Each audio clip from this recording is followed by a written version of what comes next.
ఒంగోలులో దారుణం జరిగింది. ఓ ఏఆర్ కానిస్టేబుల్ కన్న కొడుకును తుపాకీతో కాల్చి చెప్పాడు. ఏఆర్ కానిస్టేబుల్గా విధులు నిర్వహిస్తోన్న కె ప్రసాద్ కొద్ది నెలలుగా మద్యానికి బానిసయ్యాడు. ఓల్డ్ ఈవీఎంసీ గొడౌన్ దగ్గర సెక్యూరిటీ గార్డ్గా విధులు నిర్వహిస్తున్నాడు. అయితే నిన్న 1వ తారీఖు కావడంతో ఏఆర్ కానిస్టేబుల్ ప్రసాద్ కుమారుడు శేషసాయి తండ్రిని జీతం అడిగాడు.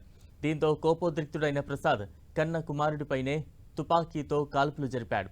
ఈ దాడిలో శేషసాయి మృతి చెందాడు.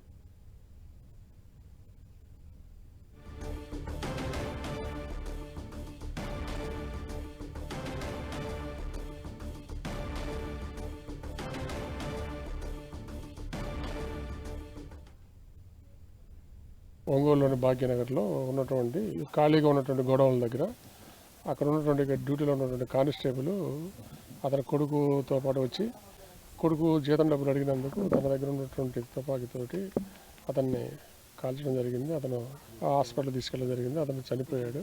దాని మీద కేసు నమోదు చేసి దర్యాప్తు చేస్తాం.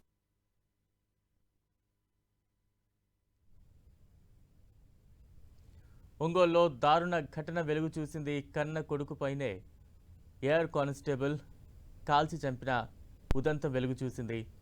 ఒంగోలులో ఈ దారుణ ఘటన వెలుగు చూసింది. నిన్న జీతం పడడంతో తండ్రికి జీతం డబ్బులు ఇవ్వాలంటూ కూడా కన్న కొడుకు అడగడంతో కోపోద్రిక్తుడైన ఏఆర్ కానిస్టేబుల్ తన చేతిలో ఉన్న ఆయుధంతో కాల్చి చంపాడు.